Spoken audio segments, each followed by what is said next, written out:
తెలంగాణ రాష్ట్రానికి ఓసీ ముఖ్యమంత్రి రేవంత్ రెడ్డి లాస్ట్ రాసిపెట్టుకోండి 2028 నాటికి బీసీ వ్యక్తిని కుర్చీలో కూర్చోబెట్టకపోతే తీర్మానం వల్ల సచ్చినట్టే అన్నారు. సాధ్యమైద్ది అన్నది మీకెందుకు డౌట్? చేసి చూపిస్తాం కదా. ఇది మా నాయకుడు రాహుల్ గాంధీ గారు ఒకే ఒక్క నినాదం చెప్పినాడు, జిత్నా ఇస్సేదారి ఉతనే భాగేదారి అని చెప్పాడు. అంటే ఎవరు ఎంత ఉన్నారో వాళ్ళకు అంత దక్కాలనేది ఆయన ఆలోచన. తెలంగాణ రాష్ట్రంలో సమగ్ర కుటుంబ సర్వే లెక్కల ప్రకారం బీసీల జనాభా 54% పై చిలుకుంది. ఈ నేపథ్యంలో ఏం జరుగుతుందంటే ఈ 54% పై చిలుకున్నటువంటి జనాభా మెజార్టీ ప్రజలైనప్పుడు మెజార్టీ ప్రజల నుంచే ముఖ్యమంత్రి వస్తాడు కదా. అవును. సో ఈ తెలంగాణ రాష్ట్రం ఉమ్మడి ఆంధ్రప్రదేశ్ కానీ లేకపోతే ముందున్నటువంటి హైదరాబాద్ కానీ, హైదరాబాదు ఉమ్మడి ఆంధ్రప్రదేశ్ తెలంగాణ ఏర్పడ్డ ఈ మొత్తం వ్యవహారంలో ఇప్పటి వరకు ఒక్క బీసీ ముఖ్యమంత్రి కానీ, ఓన్లీ భారతదేశంలో బీసీ ముఖ్యమంత్రి కానీ ఏకైక రాష్ట్రం తెలంగాణ. ఇప్పుడు ఉన్నటువంటి ఆంధ్రప్రదేశ్, విభజించబడ్డ ఆంధ్రప్రదేశ్. కాబట్టి మేము స్ట్రాంగ్ గా ఇప్పుడు గతంలో ఉన్నటువంటిగా బీసీ మూవ్మెంట్స్ అట్లా లేకుండా ఇప్పుడు స్ట్రాంగ్ గా బీసీ మూవ్మెంట్స్ డెవలప్ అయినాయి. వాదం బలపడతా ఉంది. మా నాయకుడు రాహుల్ గాంధీ గారు పదే బీసీలను చైతన్యపరచడం కోసం ఆయన వంతు ప్రయత్నం చేస్తా ఉన్నాడు. వీటన్నిటి అంచనాలు చూసినప్పుడు యాజ్ ఏ అనలిస్ట్ గా, జర్నలిస్ట్ గా, పొలిటీషియన్ గా అన్నిటిగా చెప్తా ఉన్నా, తెలంగాణ రాష్ట్రానికి చిట్ట చివరి ఓసీ ముఖ్యమంత్రి రేవంత్ రెడ్డి గారే. 2028 తర్వాత 100కు 200% బీసీ ముఖ్యమంత్రి ఆ పీఠం మీద కూర్చుంటాడు. మీరు బీసీల గురించి మాట్లాడుతుంటే రెడ్డిలను కించపరిచేలా మాట్లాడారని చెప్పి రెడ్డి జాగృతి సంఘం మీ మీద కేసు కూడా పెట్టడం జరిగింది. మీరు బీసీల గురించి మాట్లాడితే రెడ్డిలకి ఏంటి ప్రాబ్లం అంటే వాళ్ళు భయపడుతున్నారా? విషయం ఏంటంటే వాళ్ళకి తెలియనటువంటి అంశం, నేను శత్రువుని యుద్ధానికే పిలుస్తుంటా. అవును. వచ్చినట్టే వచ్చి జారిపోయారు. మా వ్యూహం అర్థమైందో అర్థం కాలేదో మేము యుద్ధానికి పిలుస్తున్నాం. అవును. వాళ్ళు వచ్చినట్టు వచ్చి జారిపోయారు. బీసీలు ఏమన్నా మీ ఇంట్లో సొమ్ము అడుగుతుర్రా? ఈ 70 ఏళ్ల సంది బీసీల సొమ్మే ఎవడు తింటుంది? ఇదే కదా మేము అడుగుతుంది. మేము అడుగుతున్నది ఇదే. మీకేం నొప్పి? మీకేం ఇబ్బంది? గుమ్మడికాయ దొంగ అంటే భుజాలు ఎందుకు తడుముకుంటారు? ఒక్కటి వెంకట్, 70 సంవత్సరాల నుంచి పరిపాలన బీసీలు అయితే చేయలే కదా. రెడ్డిలే చేయలే కదా. మరి ఇప్పటికీ 70 సంవత్సరాల నుంచి మా రేషన్ కార్డుల సంఖ్య ఇంకా పెరిగింది. తెల్ల రేషన్ కార్డులు. మా హెల్త్ సెక్టర్ బాగుపడలే, మా ఎడ్యుకేషన్ సెక్టర్ బాగుపడలే. అంటే మీరు ఫెయిల్ అయినట్టే కదా. 70 ఏళ్ళ నుంచి పరిపాలన చేసి మాకు పరిపాలన చేత కాదని మీరు నిరూపించారు కదా. మేము చూసుకుంటాం ఎట్లా చేసుకోవాలి, మేము చూసుకుంటాం. అది మీకు పరిపాలన చేత కాదనేది స్పష్టంగా అర్థమైపోయింది. మీ పరిపాలన అంతా మీరు బతకడం కోసమే. ఇలా ఈడబ్ల్యూఎస్ కోటాలో ఈ టీచర్ పోస్టుల భర్తీలో మీరు చూడండి ఏం జరిగిందో, రేపటి గ్రూప్ 1లో చూడండి ఏం జరుగుతుందో. అన్ని ఉద్యోగాలలో జరిగేటువంటి దోపిడీ. రిజర్వేషన్లు ఎవరి కోసం తెచ్చారు వెంకట్? బాబాసాహెబ్ అంబేద్కర్ గారు ఎవరైతే పేద వర్గాలు ఉన్నారో ఆ పేద వర్గాలు పైకి రావడం కోసం పెట్టారు. రిజర్వేషన్లు మా కోసం పెట్టారని ఇప్పుడు వాళ్ళు వాడుకుంటారు కదా. 10%. తెలంగాణ రాష్ట్రంలో ఉన్నటువంటి ఓసీ కమ్యూనిటీ 6.69%. దాంట్లో డివిజన్ చేస్తే రెడ్లు ఉన్నది 10 లక్షల మంది, వెలమలు ఉన్నది 1,02,000 మంది. మొత్తం ఫేక్ సర్టిఫికేట్ల ద్వారా ఈడబ్ల్యూఎస్ కోటాలో సీట్లు పొంది ప్రభుత్వ ఉద్యోగాలు సాధిస్తుంటే వాళ్లకు 67 మార్కులు వచ్చినటువంటి ఎస్టీకి రాదు ఉద్యోగము, 50 మార్కులు వచ్చిన ఈడబ్ల్యూఎస్ కోటాలో మహిళకు వస్తుంది. రిజర్వేషన్ ఎవరి కోసం అమలు అవుతున్నట్టు? నష్టపోతుంది ఎవడు? పేదోడు. మరి ఇది ఫిక్స్ చేయకుండా బీసీలకు రిజర్వేషన్ ఇవ్వాలంటేనే మీరు పోయి కోర్టులో కేసేస్తారు. ఈడబ్ల్యూఎస్ కోటాలో మీకు రిజర్వేషన్లు అయితే కోర్టులు వెంటనే అమలు చేయండి ఆలస్యం చేయకూరంటారు. అదే బీసీలకు ఇవ్వాలని చెప్పి రిజర్వేషన్ ఇవ్వాలని చెప్పి కొట్లాడితే మీరు కోర్టులకు పోయి మీరు కోర్టులో కేసేస్తే కోర్టు కూడా చెప్తుంది మేము చెప్పేదాకా మీరు అమలు చేయొద్దని చెప్పి. 27% రిజర్వేషన్ కూడా అమలు చేయాలనేటువంటి ఆలోచన వచ్చినప్పుడు కోర్టులు 2 సంవత్సరాలు ఆపినాయి తెలుసా. 2 సంవత్సరాలు ఆపినాయి కోర్టు, మేము చెప్పేదాకా మీరు ఇంప్లిమెంట్ చేయొద్దని చెప్పి. ఏది మండల్ కమిషన్ రిపోర్ట్ ఇచ్చిన తర్వాత ఇవి ఇంప్లిమెంట్ చేయడం కోసం పెడితే 2 సంవత్సరాలు కోర్టు దాన్ని ఆపింది. ఈడబ్ల్యూఎస్ రిజర్వేషన్ ఒక్క క్షణం కూడా ఆపలే కోర్టు, ఇంప్లిమెంట్ చేసుకోపోరని చెప్పింది. అంటే ఏ వ్యవస్థ ఈ బీసీల కోసం పనిచేస్తలేదు వెంకట్. ఇక్కడ ఏ వ్యవస్థ ఈ బీసీల కోసం పనిచేస్తలేదు. ఇక బీసీలం తేల్చుకుంటాం, చూసుకుంటాం, మా వాటా మేమెంతో మాకంతా. మీ సొమ్ము అడుగుతలేం, నీ నోటికాడి బుక్ అడుగుతలేం. మేము మనుషులమే. పొలిటికల్ గా అన్టచబుల్ గా మిగిలిపోయినటువంటి బీసీలం మేమంతా అన్ని రకాల. ఇలా ప్రభుత్వ ఉద్యోగుల్లో ఎంతమంది బీసీలు ఉన్నారు, ఎంతమంది ఓసీలు ఉన్నారు, ఎంతమంది ఎస్సీ ఎస్టీలు ఉన్నారు? తెలంగాణ రాష్ట్రంలో ఉన్నటువంటి జెడ్పీటీసీలలో బీసీల జెడ్పీటీసీల కంటే ఎస్టీల జెడ్పీటీసీలు ఎక్కువ ఉన్నారు. కేవలం 16-17% స్థానిక సంస్థల్లో రిజర్వేషన్ దొరికింది. ఎక్కడుండేది? 33% ఉండే. 33% నుంచి సగానికి తీసుకొచ్చారు. సగానికి తీసుకొచ్చిన మహాత్ముడు పుణ్యాత్ముడు ఎవరు? ఈ కేసీఆర్ కాదా? అప్పుడు కేసీఆర్ సంఖలో పడి తిరుగుతున్నటువంటి నాయకుల పాపం కాదా ఇది? కాబట్టి నేనేమంటే మల్టిపుల్ దోపిడీ జరిగింది బీసీల పైన. దీన్ని ఎట్టి పరిస్థితిలో సహించం. ఖచ్చితంగా ప్రజా చైతన్యానికి మేము పూనుకున్నాం. ప్రజలంతా చైతన్యమయ్యారు. వాళ్ళ లెక్కలు చెప్తుంటే వాళ్ళు ఇబ్బంది అవుతుంది. వాళ్ళకు అమ్మో దాచిపెట్టాలి కదా, నువ్వు ఎట్లా బయట పెడతావు? ఇవి బయట పెడితే రేపు పొద్దుగాల మాకు ఓటు ఎవడేస్తాడంటే వేయరు, బరాబర్ వేయరు. అందుకే మీ మీద కేసులు పెడుతున్నారు. ఏగా కేసులకు తీన్మార్మలన్నా భయపడతారు. జైలుకి వెళ్ళొచ్చినాడు. కేసులు అనేటి నథింగ్ నా జీవితంలో, అది పార్ట్ అంతే. అమృత్ స్కీమ్ టెండర్ 3 రెడ్డిలు పంచుకున్నారని మీరు అన్నారు.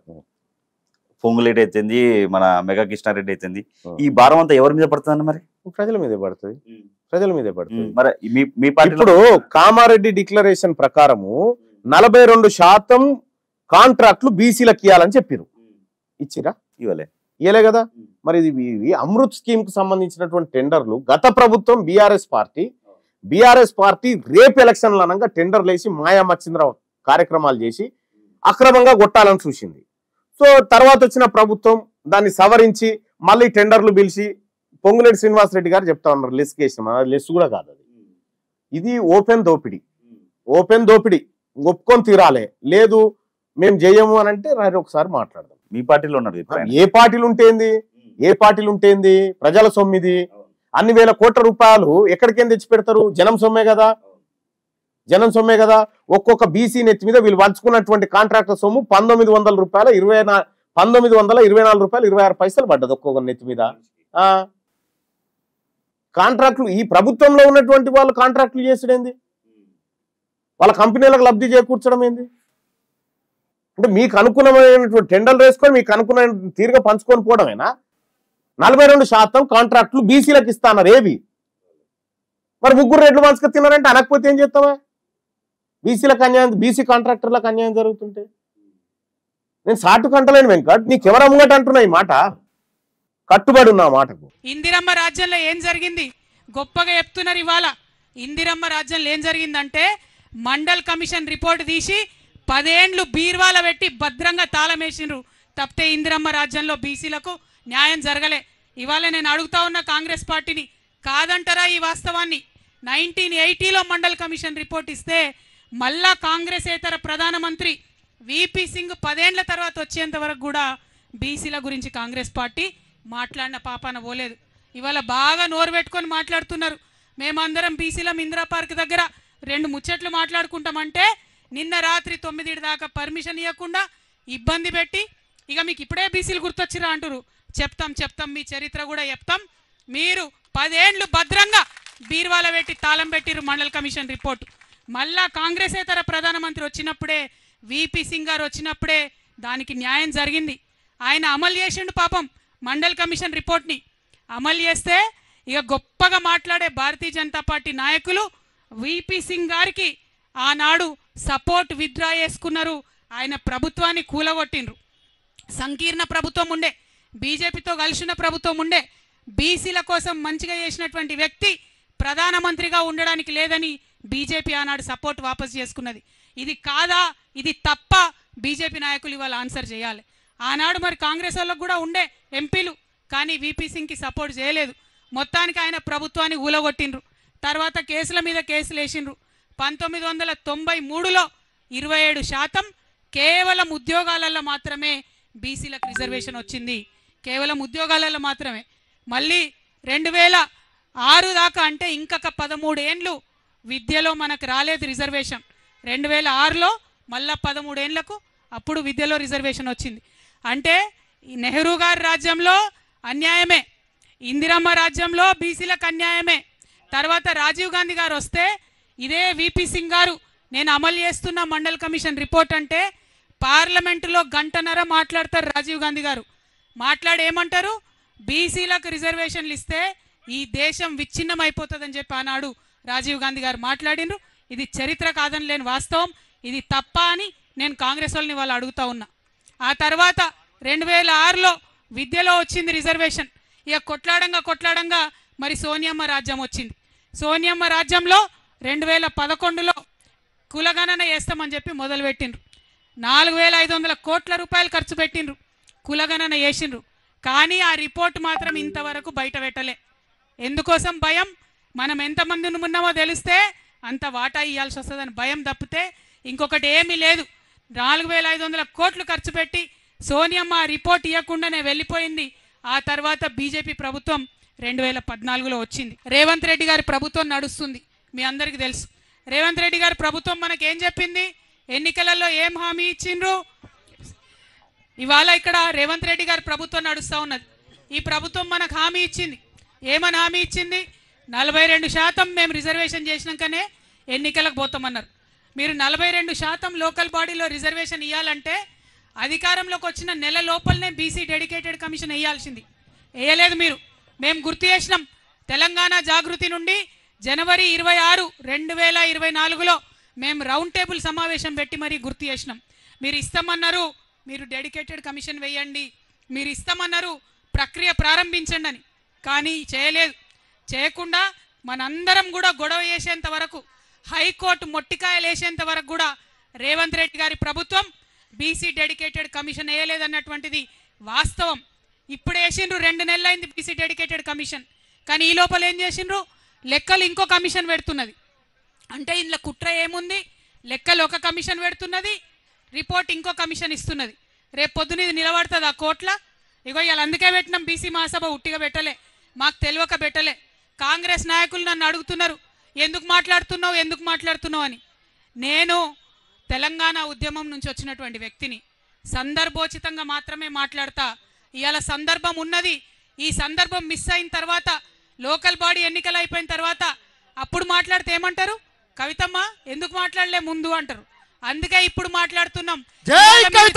చెప్పాలి, ఇవాళ మీరు జవాబు చెప్పాల్సిందే. 42% ఏ విధంగా రిజర్వేషన్లు ఇస్తారో ఆ ప్రక్రియలో లోటుపాట్లు లేకుండా ప్రభుత్వం చేయాల్సిందే అని చెప్పి మేము కోరుతా ఉన్నాం. ఇవాళ ఈ బీసీ మహాసభ ద్వారా మీ అందరి మద్దతుతోని ఇక్కడ ఉన్నటువంటి కాంగ్రెస్ పార్టీకి నేను డిమాండ్ చేస్తూ ఉన్నాను, 42% రిజర్వేషన్ మీరు చెప్పిండ్రు. మరి ఎందుకు చెప్పారో 42% నాకు అర్థం కాలే. బీసీలు 42% కన్నా ఎక్కువనే ఉంటారు, అవునా కదా? ఎక్కువనే ఉంటాం. మరి 42% అని చెప్పిండ్రు. పోనీ చెప్పినంతనన్నా మీరు అమలు చేయండి. లేదంటే లెక్క తేలిన తర్వాత మేమెంతుంటే మాకంత రిజర్వేషన్ ఇచ్చి లోకల్ బాడీ ఎన్నికలకు వెళ్ళాలని చెప్పి ఈ సందర్భంగా నేను డిమాండ్ చేస్తా ఉన్నా.